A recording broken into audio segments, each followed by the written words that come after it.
And the topic of today is conscious relationships. So, what does conscious relationships mean?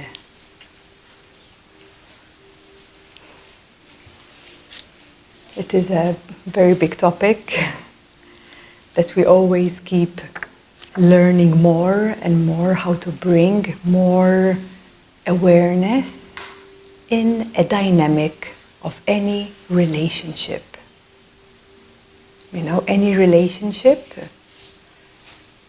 one relationship with ourselves, yeah? Another would be a relationship with your partner, your husband. Another relationship with family members, with your daughter or son, with your clients, your friends. It is all a relationship. Relationship with life.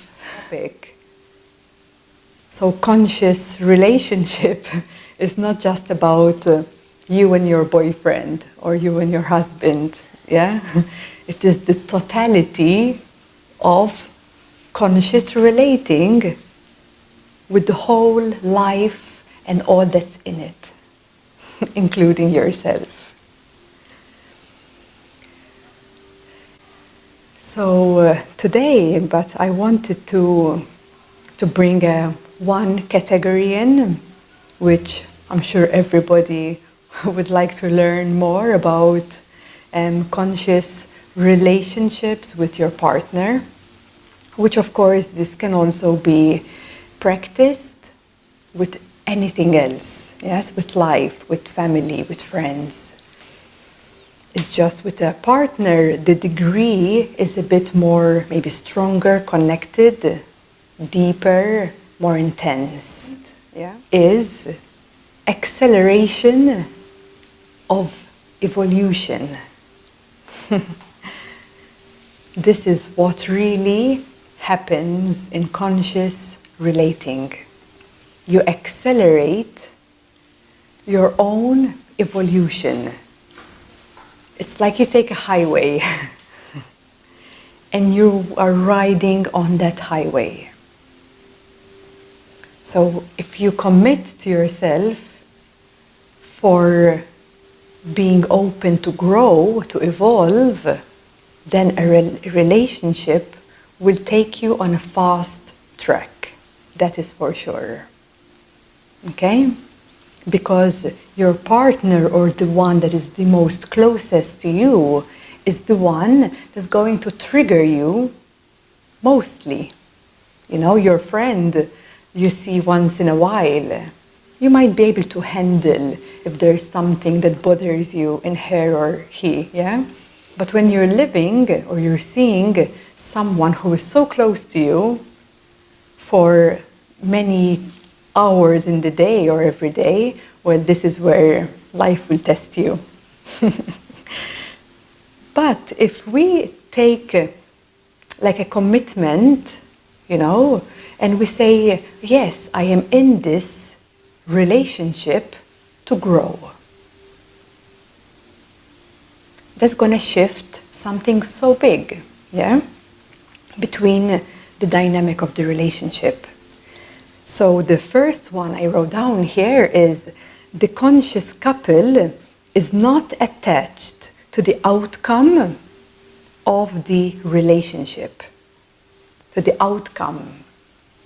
Because many times, yes, we perceive or we have concepts or we believe an idea of what the relationship should become or where it should go. Yeah? So as soon as we are in a relationship, there is like some idea or dream or something that there's like a goal. And only that is taught, believed, only that will make me happy. It's an illusion of the mind. Yeah, that creates a future which doesn't exist, but believes that only that will make me happy. But if the goal is for growth, to grow, to evolve, then this is going to change. It's not about the future anymore of the relationship, it's about the now. You see, you shift your reality into the real reality, which is now. So if you, let's say, dedicate the relationship for the both to grow, it doesn't need to be like spiritual, but it needs to be conscious. You see, conscious of itself. So if you, for example, come to yoga practice and your partner doesn't, it doesn't mean there's something wrong there, right?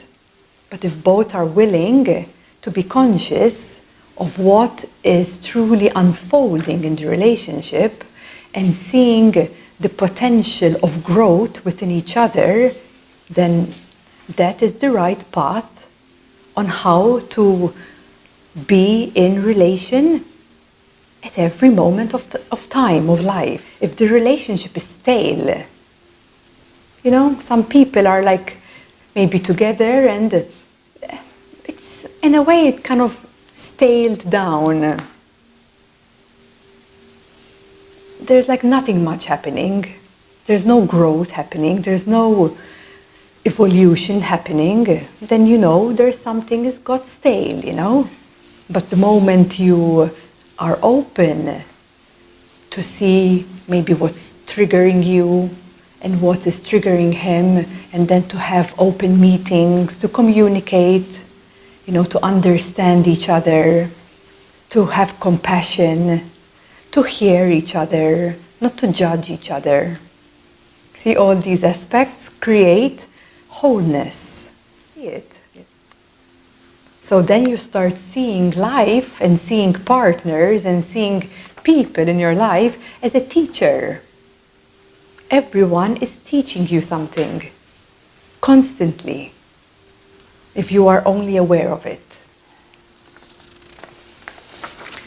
So we're going to come to the third one.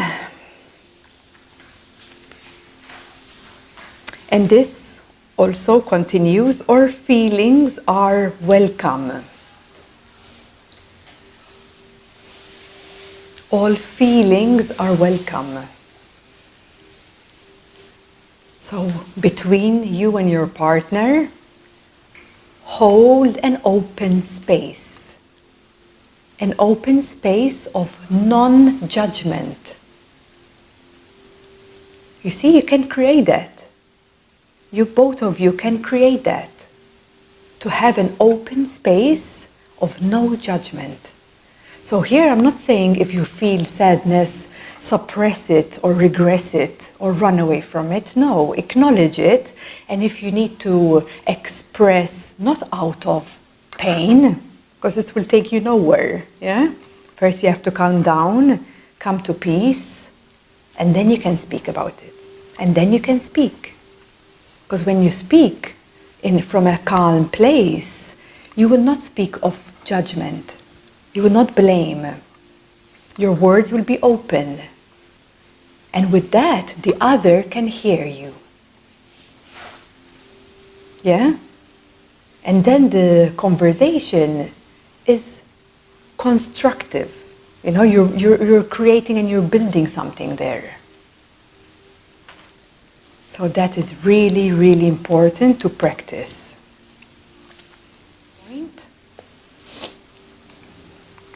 And it is, the relationship is a place to practice love. How beautiful is that?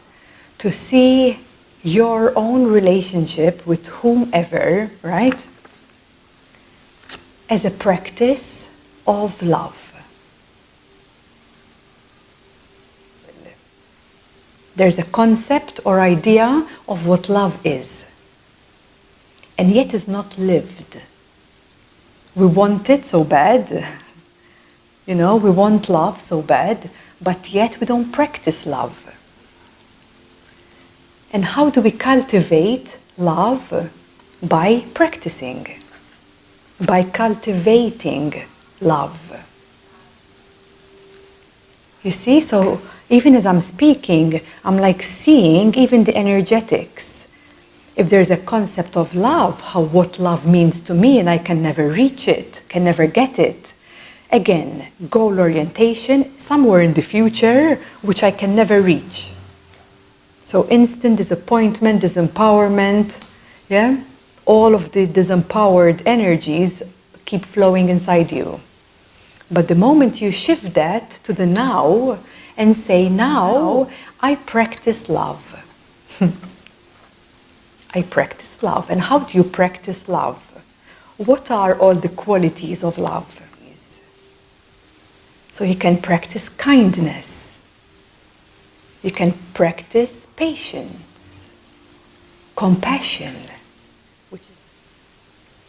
So this is a very beautiful practice of cultivating love more in your life. And the more you focus on that, the more that energy will grow. Because love needs to be cultivated with kindness, with compassion, with humbleness, with all the qualities of the heart. And once you get close enough to cultivating that within you, it awakens, the awakening of the inner love. And as that awakens, it starts to overflow from you. So what I mean, I'm giving you an example. When you feel happy, yeah, and you're around people, they feel you, right? They feel you are happy because you transmit that energy from within you. If you are sad and you're telling someone, give me happiness, does it happen? It's impossible. You are responsible to find your ways to cultivate your own inner love. And as that cultivates, then you will start seeing that in your life you will start to resonate or even meet new people in your life which are also resonating with their own inner love. And then their love can be truly shared. This is a big one to truly grasp. Love can be shared. You don't get love. You cannot get it. It's not something you get. It's something you find within you, and then it is of that which you recognize is what you are able to share. And when a relationship is living both in a way with two full cups,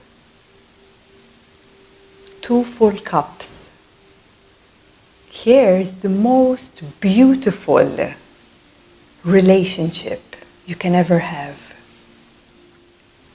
And then from that fullness, you can share what you have found within you to bring it closer to you. You bring it closer by bringing the practice. And there you will start to see for yourself how your reality will start shifting and changing. And that is called integration. You see, we're always integrating a new form, a new way. Yeah? Releasing and dropping and letting go of the old ways, and always finding new ways, new conscious ways of how we can improve for our good. It is your lifetime to truly live it to your highest potential.